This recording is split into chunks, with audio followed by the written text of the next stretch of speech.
네, 안녕하세요, 여러분. 오늘의 누워서 듣는 중요한 경제 뉴스 시간입니다.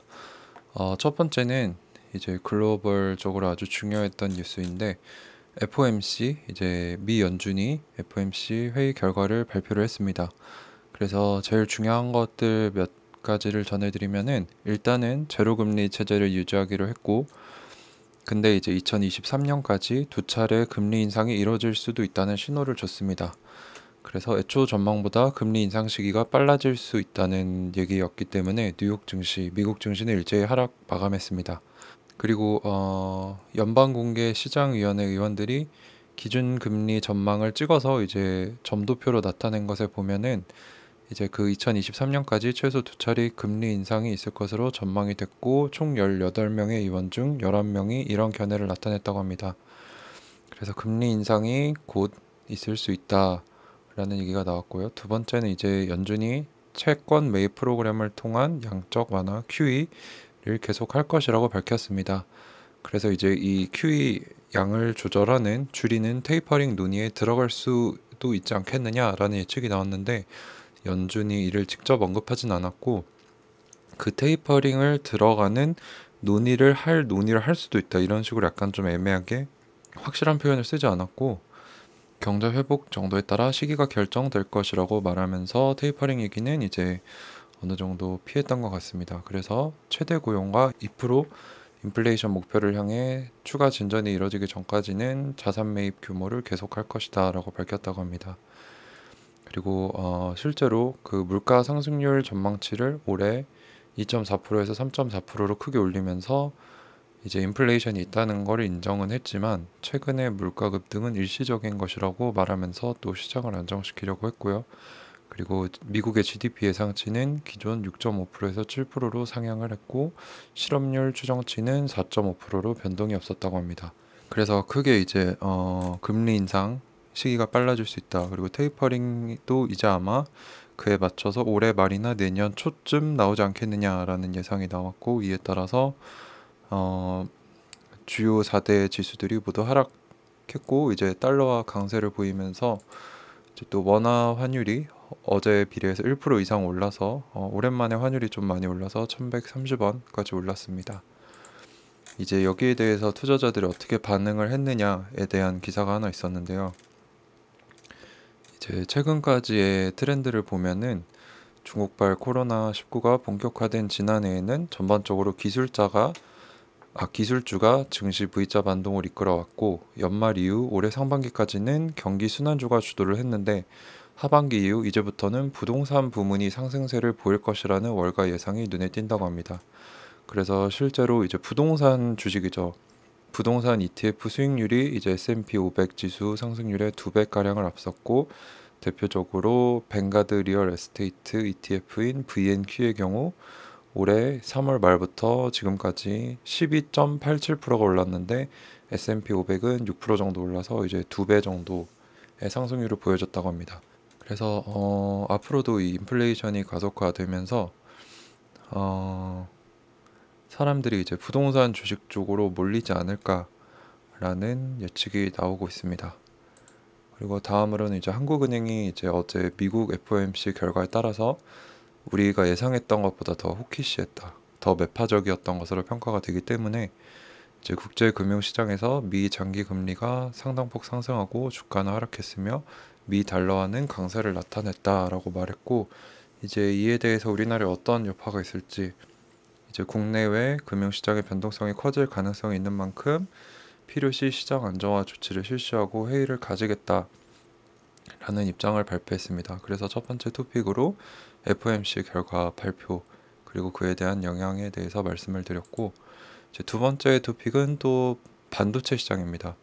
세계 반도체 시장 성장률이 또 상향 조정돼서 기존 올해 성장률 19%에서 24%까지 상향이 조정이 됐고요.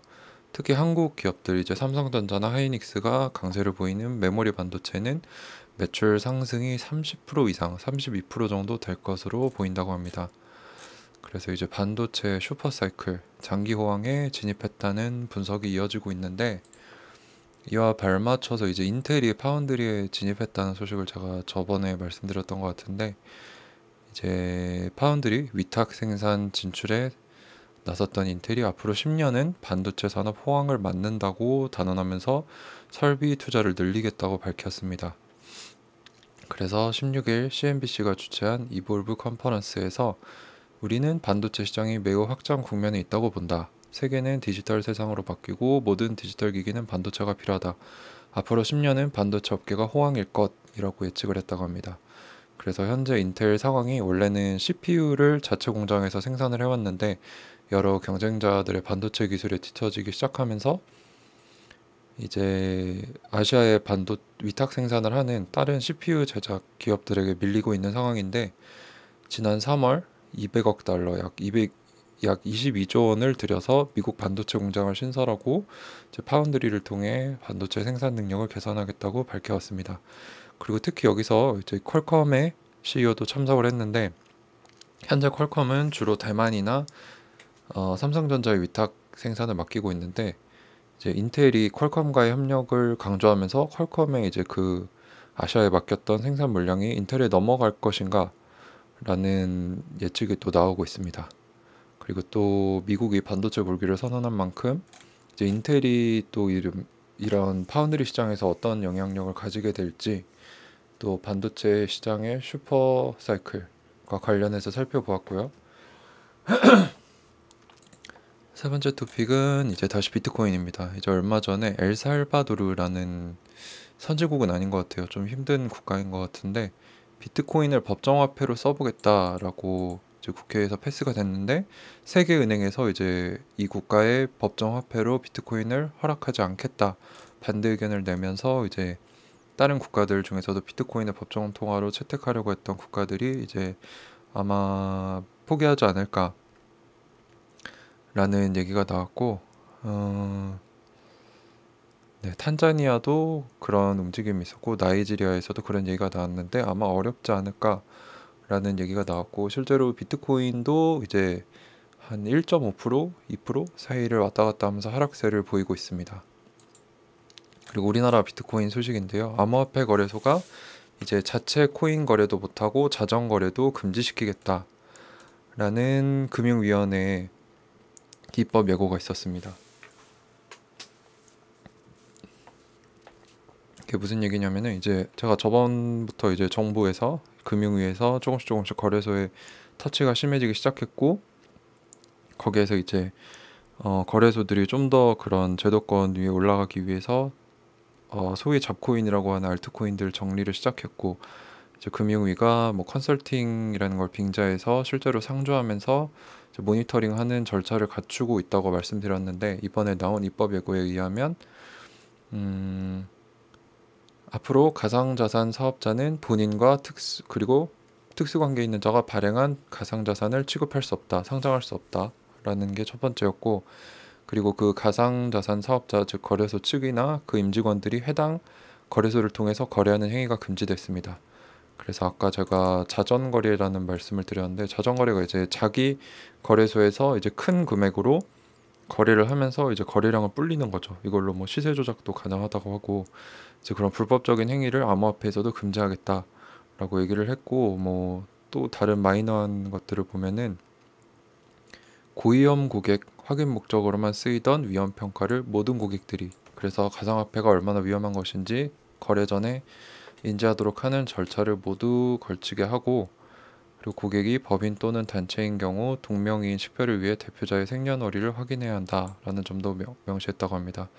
그래서 이 법안이 7월 27일까지 입법 예고하고 조속히 개정을 완료해서 시행하겠다라는 얘기가 나왔는데 이제 정부가 조금씩 더 이 암호화폐를 금융권 안으로 끌어들여와서 이제 각종 투자자들을 보호하고 이제 좀 더 투명하게 하기 위한 네, 제도나 이런 푸시를 가하고 있고 여기서 이제 나중에는 차차 세금도 걷어갈 수 있도록 하겠죠. 그래서 정부가 지속적으로 거래소를 압박하고 있다.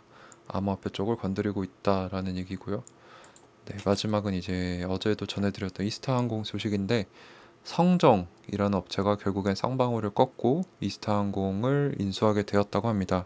최종 인수자로 확정이 됐습니다.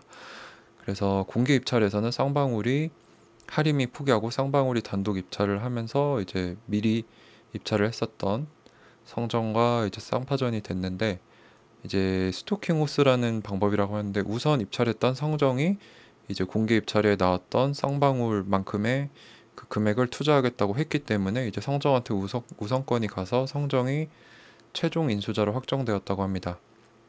그래서 제가 성정에 대한 뒷조사를 좀 해봤는데, 일단 대표가 전북의 대표 기업인이라는 기사를 봤고, 또 이렇게 보면 이상직 의원이 전주 출신이죠. 그래서 아무래도 뭔가 수상한 꿍꿍이가 있지 않나. 그리고 또 그렇게 제가 생각했던 이유 중에 하나가, 이 성정이 충청도 부여에 본사가 있는데 뭐 골프장, 부동산 임대, 부동산 개발업 등을 하고 있는데, 관계사로는 백제 컨트리 클럽, 대국 건설 산업 이런 업체들이 있는데 좀 구리구리하죠.